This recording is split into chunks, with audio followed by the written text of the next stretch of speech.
Madam 1500 రోజులు మహిళలు గానీ, రైతులు గానీ అందరూ కూడా వాళ్ళ బాధను వెళ్ళగక్కుంటున్న పరిస్థితి 1500 రోజుల నుంచి. కానీ ముఖ్యమంత్రి దేని గురించి కూడా ఆయనకి పట్టదు.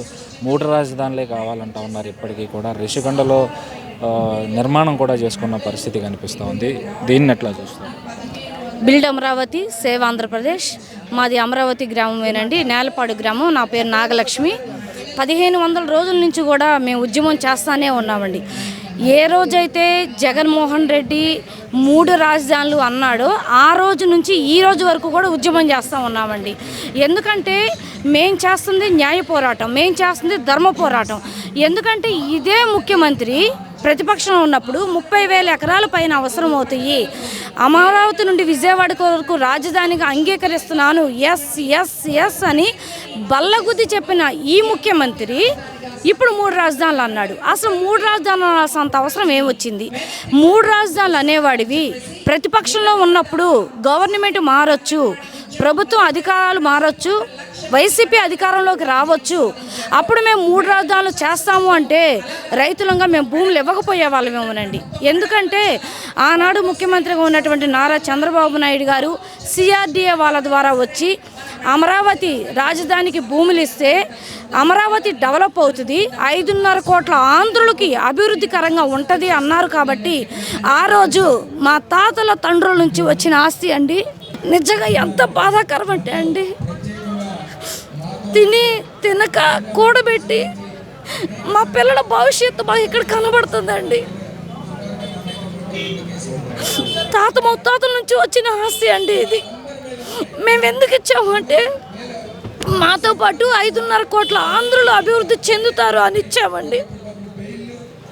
నిజంగా ముఖ్యమంత్రికి మనస్సాక్షి అనేది ఉంటే మాలాంటి వాళ్ళ కన్నీరు 1500 రోజులుగా కన్నీరు గారుస్తున్నామండి.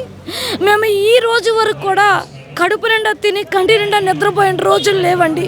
ఎందుకంటే పచ్చటి పొలాలండి, 3 పంటలు పండే భూములండి మావి.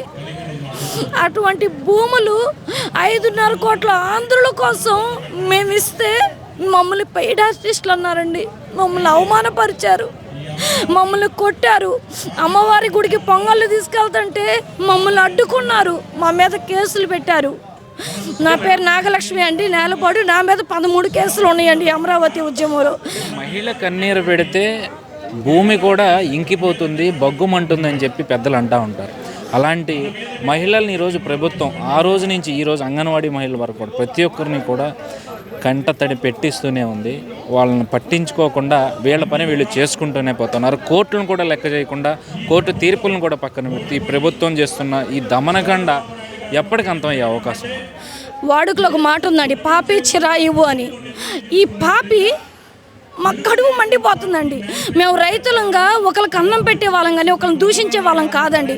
కానీ 1500 రోజులుగా మమ్మల్ని క్షోభకు గురి చేస్తున్నటువంటి ఈ పాపికి పోయే రోజుల దగ్గరికి వచ్చినాయండి. అందుకే మా దగ్గర నుంచి, అంగన్వాడీ వాళ్ళ దగ్గర నుంచి, డ్వాక్రా వాళ్ళ దగ్గర నుంచి ప్రతి ఒక్కళ్ళ కన్నీరు చూస్తున్నారండి. ప్రతి ఒక్కళ్ళ ఆడబిడ్డ ఉసురు తప్పక తగులుతుందండి. 1500 రోజుగా నేను చెప్తున్నానండి ఈ మాట.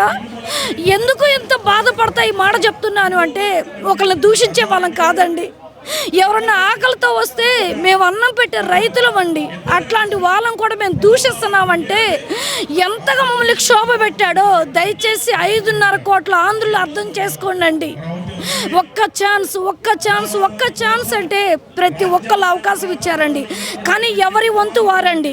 ఉద్యోగం చేసేవాళ్ళు కానీ, వ్యాపారం చేసేవాళ్ళు కానీ, బిజినెస్లు కానీ, చేతి వృత్తుల వాళ్ళు కూడానండి ఎవరికి వారు నష్టపోయారండి. ప్రతి ఒక్కళ్ళు గమనించండి. మేము చేస్తున్న ఉద్యమం అమరావతి ఉద్యమం మాత్రమే కాదండి, 5.5 కోట్ల ఆంధ్రుల భవిష్యత్తు కొరకు చేస్తున్న ఉద్యమం అండి ఇది. ఈ ఉద్యమంలో ఈ జగన్మోహన్ రెడ్డి ఎన్ని చిత్రహింసలకు గురి చేసినప్పటికీ కూడా మేము ఎందుకు నిలబడ్డామంటే మేము చేస్తుంది న్యాయ పోరాటం. మా పోరాటంలో న్యాయం ఉంది, మా పోరాటంలో ధర్మం ఉంది, మా పోరాటంలో సత్యం ఉంది. కాబట్టి కోర్టులు ఈయన కోర్టుల మాట వినకపోయినా, ఎవరి మాట వినకపోయినా భగవంతుడు అనేవాడు ఒకడు ఉన్నాడండి. తప్పకుండా భగవంతుడు తగిన శిక్ష విధిస్తాడు. మేము ఇప్పటికి కూడా అనుకుంటున్నామండి శిక్ష వద్దు. ఆయన కూడా 2 ఆడపిల్లలు గల వ్యక్తి కాబట్టి శిక్ష వద్దు. మనసు మార్చుకొని ఎప్పటికైనా ఎట్లాగో ఆయన ప్రభుత్వం దిగిపోయే రోజులు వచ్చిందండి. ఎందుకంటే ఎవరైనా మంచి పనులు చేస్తే చిరకాలం నిలబడతారండి. కానీ ఈయన చేసిన అన్నీ కూడాను ఆఖరికి అమరావతి మహిళల ఉసురు మామూలు ఉసురు కాదండి. 5.5 కోట్ల ఆంధ్రుల మహిళల ఉసురు లాంటిదండి ఇది. ఈయన తల్లిని పక్కన పెట్టాడు, చెల్లిని పక్కన పెట్టాడు, మాలాంటి మహిళలందరినీ కూడా పక్కన పెట్టి ఈయన ఇష్టానుసారంగా ఏకపక్షంగా ఈయన నిర్ణయాలు తీసుకుంటున్నాడండి. ఇంకొకటి చెప్తున్నాం, జగన్మోహన్ రెడ్డి గారు మీరు గమనించుకోండి, ఒక వ్యక్తి మీద కక్షని వ్యవస్థ మీద చూపించొద్దు. ఒక వ్యక్తి మీద కక్షని వ్యవస్థ మీద చూపించొద్దండి. ఎక్కడైతే మహిళలు గౌరవించబడతారో అక్కడ దేవతలు పూజించబడతారంట. కానీ నువ్వు ఒక్క మహిళనైనా గౌరవించావా? అంగన్వాడీ మహిళలు కానీ, అమరావతి మహిళలు కానీ, డ్వాక్రా మహిళలు కానీ ఒక్క మహిళను కూడా నువ్వు గౌరవించలేదు. ఆఖరికి నీ తల్లిని, నీ చెల్లిని కూడా నువ్వు గౌరవించలేదు. అందుకే ఈ రోజు నీ చెల్లి నీకు వ్యతిరేకంగా మాట్లాడుతుంది. ఎప్పటికైనా బుద్ధి తెచ్చుకొని మనస్సు మార్చుకొని అమరావతి ఏకైక రాజధాని అని చివరి టైంలో అయినా నువ్వంటే నీ పేరు అనేది వినిపిడిద్ది, లేదా నీ పేరు అనేది మాసిపోయిద్ది. Build Amaravati, save Andhra Pradesh. 2019 ఎన్నికల సమయంలో నేను ఇల్లు రాజధాని అమరావతి ప్రాంతంలోనే కట్టుకుంటున్నా, రాజధానికి ఇది ఇక్కడే ఉంటుంది, ఎక్కడికి వెళ్ళదు, తెలుగుదేశం పార్టీ విషప్రచారం చేస్తూ ఉంది అని చెప్పారు. అండ్ మేనిఫెస్టోలో కూడా ఇక్కడే రాజధాని ఉంటుందని చెప్పి ఆయన హామీ ఇచ్చిన పరిస్థితి. కానీ నిన్న మనం ఎక్కడో ఒక సభలో చూస్తే నేను ఇచ్చిన హామీలో 99% నేను పూర్తి చేశాను, ఇక నేను పదవిలోంచి దిగిపోయినా నాకు బాధ లేదు అని చెప్పి ఆయన మాట్లాడడం ఎట్లా చూస్తారు? ఆయనే కాదండి, ఆయన మంత్రులు కూడా మా ముఖ్యమంత్రి గారు ఇక్కడే, జగన్మోహన్ రెడ్డి గారు ఇక్కడే ఇల్లు కట్టుకున్నారు, జగన్మోహన్ రెడ్డి గారిని గెలిపిస్తే ఆయన అమరావతి రాజధాని మార్చడు, రాజధాని ఇక్కడే ఉంటుంది అన్నారు. అన్న ముఖ్యమంత్రికి కానీ, అన్న మంత్రులకు కానీ ప్రతి ఒక్కరికి కూడా అండి ఛాలెంజ్ విసురుతున్నాను. అమరావతి గ్రామంలో ఒక్క ఇటుక వేశాడా మీ ముఖ్యమంత్రి? ఒక్క ఇటుక వేశాడా?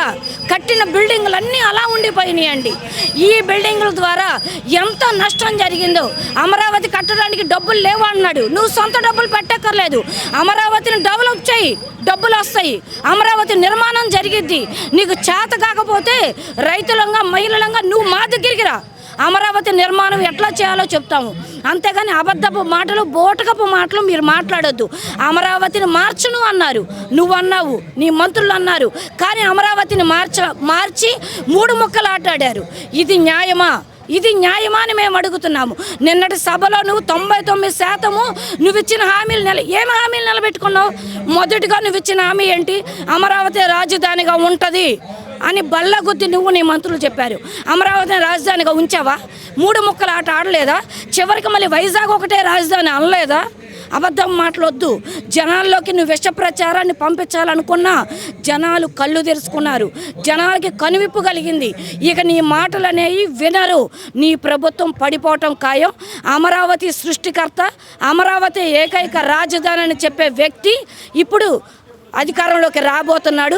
ఇకనైనా బుద్ధి తెచ్చుకొని బోటకపు మాటలు మాని సరైన మనిషిగా, సరైన వ్యక్తిగా నువ్వు నిలబడతావని మేము కోరుకుంటున్నాం. Build Amaravati, save Andhra Pradesh.